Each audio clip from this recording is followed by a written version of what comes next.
வீட்டு வேலையும் ஒரு வேலையே. ஆனால் நாட்டின் தொழில் பற்றிய புள்ளி விவரங்களில் அது குறித்த எந்த பதிவும் இல்லை. மக்கள் நேரடியாகவும் ஒழுங்குமுறையிலும் ஒரு வருமானத்தை ஈட்டும் போது மாத்திரமே அவர்கள் தொழிற்படையின் உறுப்பினர்களாக அங்கீகரிக்கப்படுகின்றனர். குடும்பத்தில் உள்ள வேலைகளுள் அதிகளவான வேலைகளை செய்கின்ற பெண்கள் பல எதிர்மறையான விளைவுகளை சந்திக்கின்றனர். பெண்கள் மற்றும் ஊடக கூட்டமைப்பானது பெண்களின் உரிமைகள் மற்றும் பால்நிலை சமத்துவம் என்பன குறித்து பல தசாப்தங்களாக பணியாற்றியதன் ஊடாக இத்தகைய விளைவுகளை அங்கீகரித்து பெண்களின் உழைப்பு குடும்பத்திற்கும் தேசிய பொருளாதாரத்திற்கும் அவ்வுழைப்பினால் உள்ள மதிப்பு என்பனவற்றை முன்னிலைப்படுத்தி காண்பிக்கவும் இலங்கை தொழிற்படை பற்றிய கணக்கெடுப்புகளில் ஊதியமற்ற பராமரிப்பு பணிகளை உள்வாங்கவும் உறுதியான தரவுகளை முன்வைப்பதற்கு தீர்மானித்தது. நாம் இந்த ஆய்வுகளுக்காக நாட்டில் உள்ள 6 மாவட்டங்களுக்கு சென்றோம். இன்று நாம் நுவரெலியாவில் இருக்கின்றோம். எமது பயணத்தில் எம்முடன் கதைப்பதற்கென ஒரு நேரத்தை ஒதுக்கிய ஒருவரை இங்கு சந்திக்க உள்ளோம். இவர் 3 பிள்ளைகளின் தாய். இவரது இளைய மகளுக்கு தற்போதுதான் 1 வயது. திருச்செல்வி அதிகாலை சூரிய உதயத்திற்கு முன்னரே கண்விழித்து அன்றைய நாள் முழுவதும் ஓய்வின்றி வேலை செய்கின்றார்.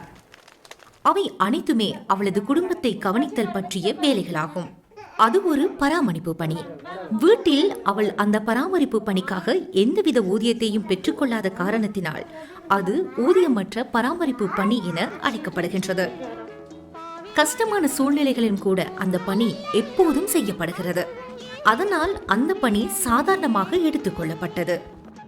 වැටු ප්‍රයිත සුරැකුම් කටයුතු කියන්නේ නිවසක කරන පවුලේ කරන ඒ කටයුතු සමාන විදිහට මේ එක හා සමානව කාන්තාවන් හා පිරිමින් අතර විදිලා යන්නේ නැහැ. එහෙම වෙන්නේ හුඟක් අවස්ථාවලදී එහෙම වෙන්නේ සමාජ ආකල්ප තියෙනවා. දැන් ඒ ආකල්ප මේ ස්ත්‍රී පුරුෂ සමාජ භාවය මත පදනම් වුණ ආකල්ප කියන්නේ ඒ අනුව මේ කාන්තාවන් උපන් දා ඉඳන්ම ගැහැණු ළමයි ගැහැණු දරුවෙක් වෙලා ඉපදුනාම ඉපදෙන්නෙම උයන්නයි පිහින්නයි ළමයි බලා ගන්නයි ළමයි හදන්නයි වැඩිහිටියන් බලා ගන්නයි ඒක අර මේ උපන් දා ඉඳන්ම තියෙන දෙයක් කියලා පිරිමි දරුවන් ඉපදුනාම ඒක ඒගොල්ලන්ට එහෙම දෙයක් නැහැ කියලා.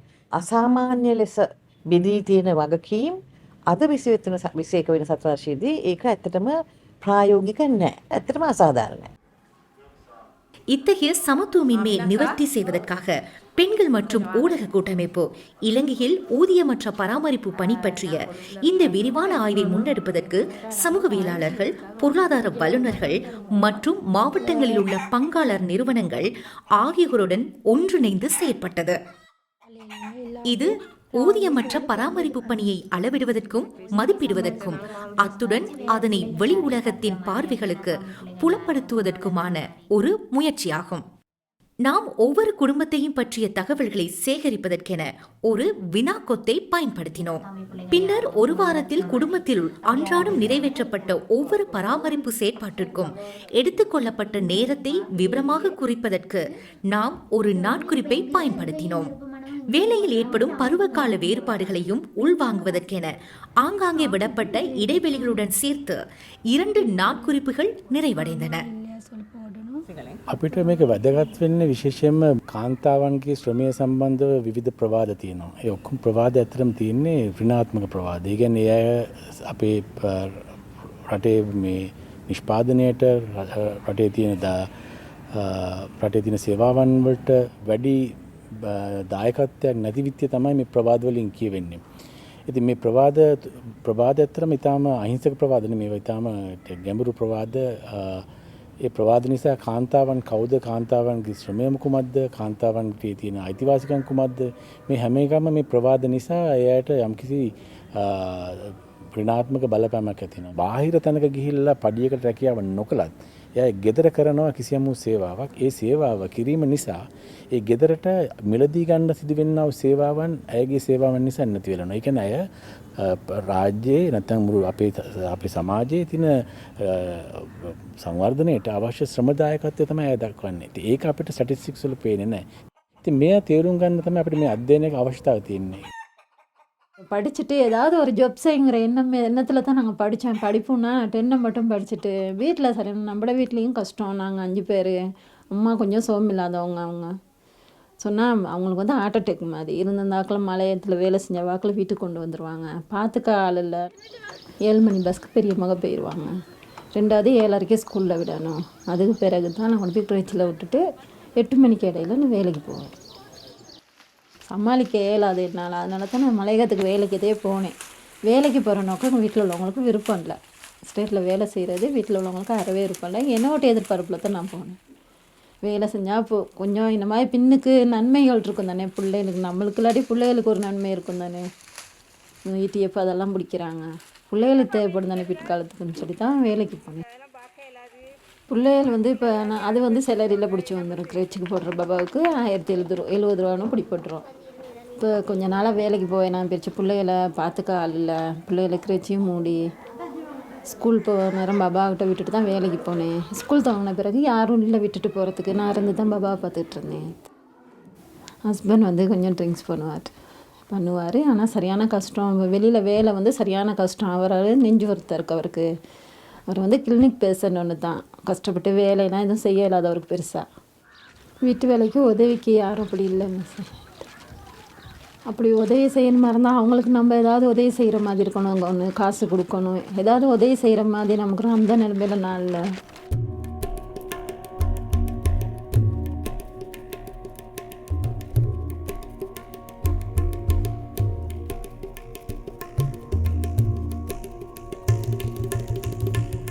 Care work is really important because it provides the foundation, the structure for which, quote unquote, productive work takes place.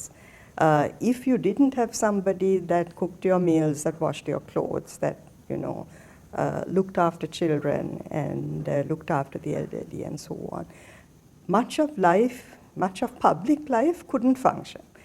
So, care work really is sort of, people call it the reproductive sector.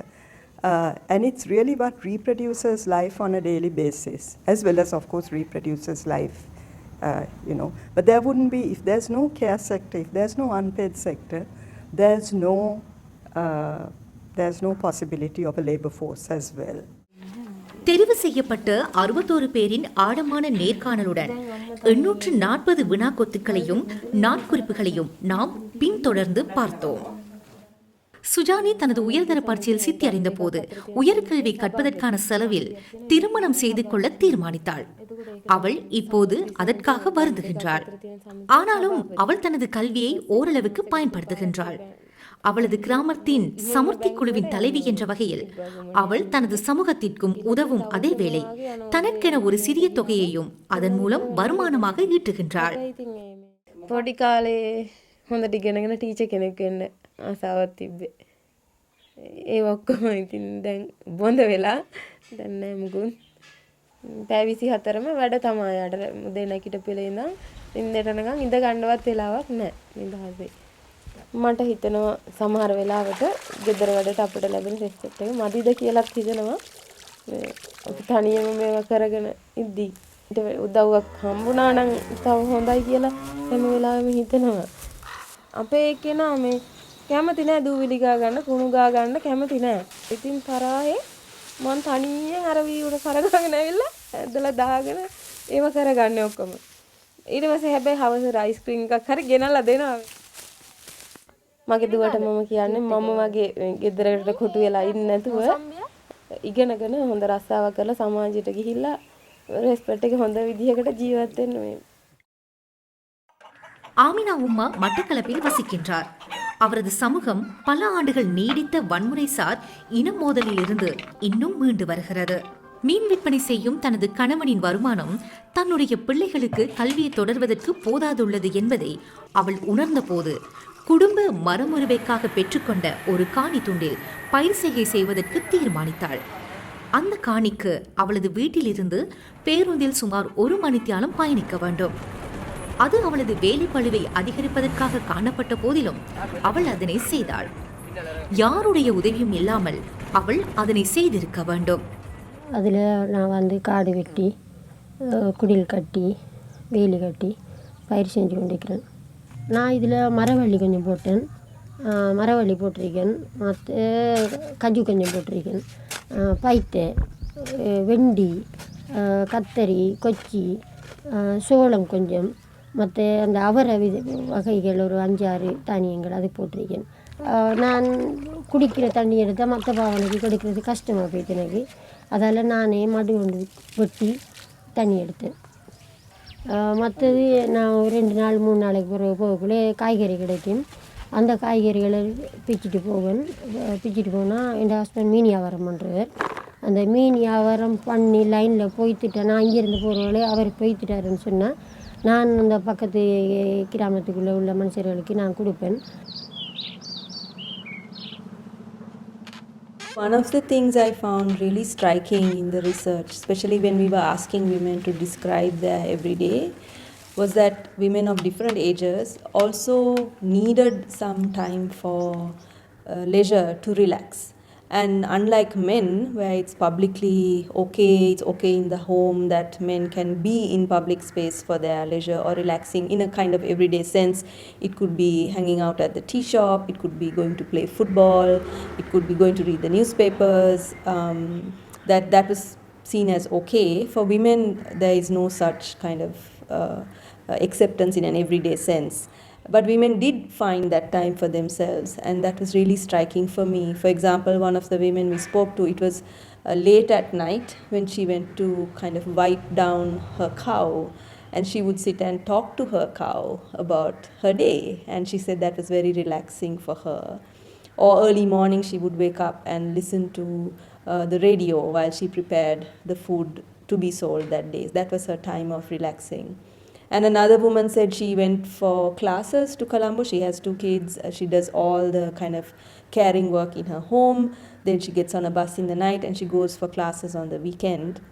And after her class at 5, she would go to the nearby beauty parlor and she would get a head massage, cut her hair, whatever.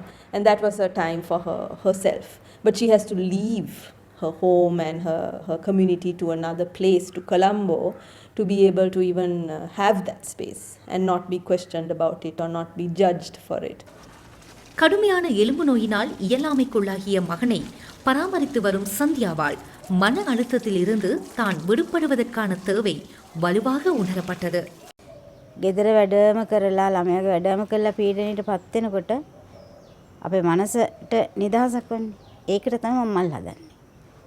මල් හදලා මලක් අත ගාලා මලට සාත්තුවක් කරලා අමතර දෙයක් කරාම අර පොඩ්ඩක් අපේ පීඩනේ අඩු වෙලා යනවා. වීල් එකක් හයර් කරනවා අපි ඉස්කෝලේට. ඒකේ එනවා 6:00ට. ඉස්කෝලේ ඇරුණාට පස්සේ වීල් චෙයාර් එකේ ගේනවා ගේට් එක ගාවට. එතනින් එන වීල් එකක් නවත්තගෙන තමයි අපි ගෙදර එන්නේ. ඒ ගෙදර ඇවිල්ලා පුතාව නාවලා ඔක්කොම කරලා කැම ටික දීලා එතනින් එහාට එයාගේ පොත්වල වැඩ තියෙනවා.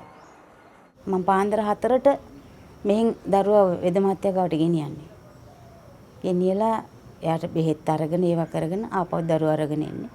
ඒ ආපු දා ඉඳන් එයාගේ තියෙනවා ගොඩක් වැඩ කටයුතු කරන්න. අවසර තියෙන එයාට ලොකු වැඩ කොටසක් තෙල් තවන්න තියෙනවා, තෙල් සාත්තු තියෙනවා. ඒවත් කන්නින් ගමන් ගෙදරට වැඩක් කරගෙන පැයක්වත් නිකන් ඉන්නවා කියන්නේ ඒක හරි අමාරුයි. கட்டுநாயக்க சுற்றுப்புறத்தில் உள்ள தனது வீட்டுக்கு மலர் எங்களை வரவேற்ற போது அங்குள்ள அநேகமான வீடுகளின் கதவுகள் பாதுகாப்பான முறையில் பூட்டப்பட்டிருந்தமை கண்டு நாம் அதிர்ச்சி அடைந்தோம். லைன் வரிகளை முக்கியமாக ஆடை தொழிற்சாலை தொழிலாளர்கள், அதிலும் அதிகமானோர் பெண் தொழிலாளர்கள் வாடகைக்கு எடுத்திருந்தனர். அவர்கள் அந்த அறைகளை ஏனைய பெண்களுடன் அல்லது தனது வாழ்க்கை துணையுடனும் பிள்ளைகளுடனும் பகிர்ந்து கொண்டுள்ளனர். 5 ஆண்டுகளுக்கு முன்னர் மலர் மட்டக்களப்பிலிருந்து கட்டுநாயக்கவுக்கு வேலை தேடி நெடுந்தூரம் பயணித்திருந்தாள். அவள் தொழிலை பெற்றுக்கொண்ட ஆடை தொழிற்சாலை அவளது குழந்தை பராமரிப்பு தேவைகளை குறித்து பரிவு காட்டாததை கண்டு அவள் திகைப்புற்றாள். ஆனாலும் குடும்பத்திற்கு பணம் தேவைப்பட்ட காரணத்தினால் அவள் அந்த தொழிற்சாலையில் தொடர்ந்தும் பணியாற்றினாள். அவளது இளைய மகன் பிறந்தபோது அக்குழந்தையின் பராமரிப்பு விடயத்தில் உதவுவதற்கு அவளுக்கு யாருமே இருக்காத காரணத்தினால் தனது தொழிலை விட்டு விடுவதை தவிர அவளுக்கு வேறு தெரிவு இருக்கவில்லை. அவங்கள மாதிரி நம்ம தனியே இல்லையே அப்படியெல்லாம்னு நான் யோசிச்சிருப்பேன். நம்ம தனியாக இருந்தால் நம்மளும் போயிட்டு வரலாம் தானே, நினச்ச மாதிரி போகலாம், எல்லா இடத்துக்கும் வரலாம். சில பேர் தனியாக இருக்கிறாங்க. அவங்களுக்கு சுதந்திரமாய் வாழ்க்கை, இப்போ தனியாக போய் வரலாம், வேலை செய்யலாம். இப்போ நமக்கு அப்படி இல்லை மிஸ். இப்போ நம்ம கடைக்கு போகிறதா இருந்தாலும் பிள்ளைகளை கூட்டிக்கிட்டு போகணும். சில நேரம் எனக்கு வேலை கூட வந்தால் சில நேரம் ஏசுறதுன்னு தான் நான் சொல்லுவேன் எனக்கு ஹஸ்பண்டுக்கிட்ட. ஐயோ உங்களை மாதிரி நானும் வேலைக்கு போய் இரண்டாளவு லேசி, நானும் வேலைக்கு போய் சம்பளம் எடுத்துக்கொண்டு தரேன், நீங்கள் என்னையம்மா ஒரு நாள் நின்று பாருங்கள் இந்த வீட்டில் என்ன நடக்குதுண்டு அப்படியெல்லாம் சொல்லி சண்டை பிடிக்கிறது தான்.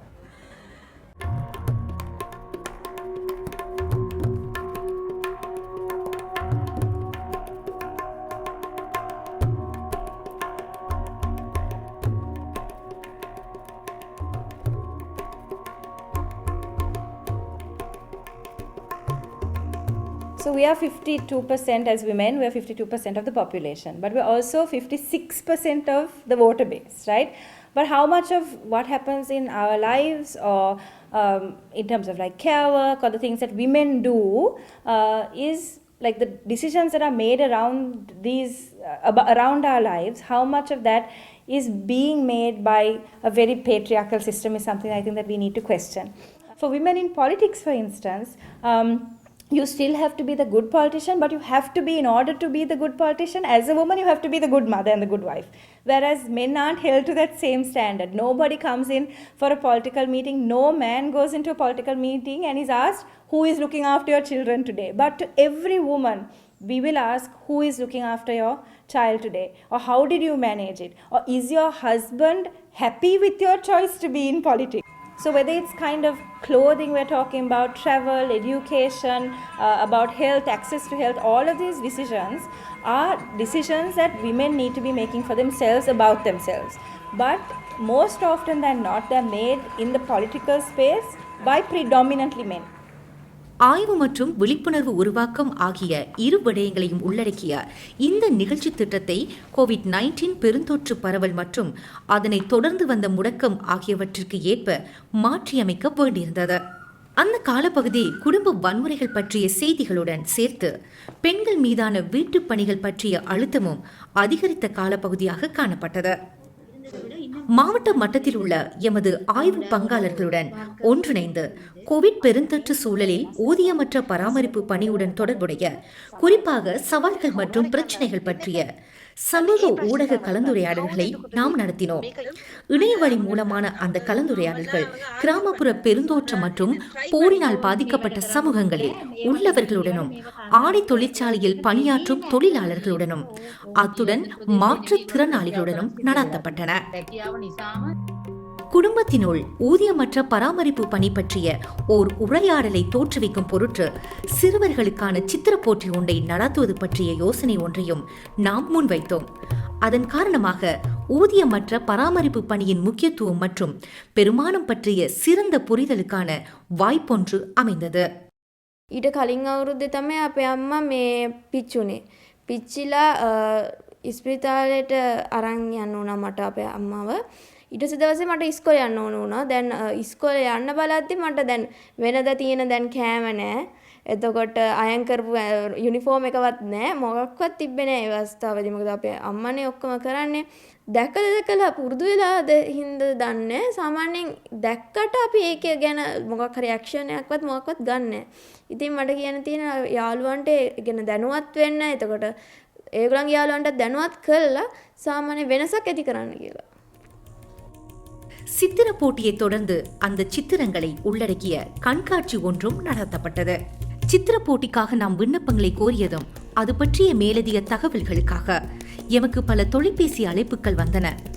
அத்தகைய அழைப்புகளிடையே ஓர் ஆண் சித்திர ஆசிரியருடன் உரையாட கிடைத்தமை எமக்கு இன்னும் நினைவில் உள்ளது. அப்போது அவர் ஊதியமற்ற பராமரிப்பு பணி என்றால் என்ன என்பது பற்றி நன்கறிந்து கொள்ள விரும்பினார். ஏனெனில் அப்போதுதான் அது பற்றி அவரது மாணவர்களுக்கு விளக்கி கூற முடியும் என்றார். அவர்கள் சமர்ப்பித்த பல சித்திரங்களில் அந்த புரிதல் பிரதிபலித்துள்ளமையை உங்களால் காண முடியும். In 2017, the Department of Census and Statistics came out with the first ever time use survey. And this is really important for a lot of reasons. If that time use survey had not been done, I wouldn't have been able to tell you that 85% or more than 85% of the work, unpaid work, is done by females, because we didn't know. But while you're doing your main activity, so say your main activity is cooking, you might also be babysitting. You might be looking up, keeping an eye on your child. And I think time use analysts call this supervisory care. So there is a lot of supervisory care that is done. And the thing about supervisory care is that it restricts you from doing lots of other things. So it needs to be measured. So the Women and Media Collective did a time use survey where they attempted to capture better these simultaneous activities that people are involved in. So they asked the question in a different way. They gave people actually a set of activities that they could be doing, as well as they had, some possibility for people to mention other activities as well. And they gave them time slots. And they just asked people, did they do this activity during this time slot? So if I were to pick a single number for the value of the average unpaid work that's done by the average woman, it's about 1,000 rupees per day.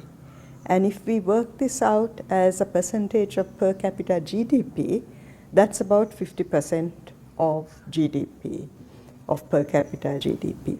There's actually 4 sectors or actors that are involved in the production of care. One is families, the other is community, third is markets, and the fourth is the state.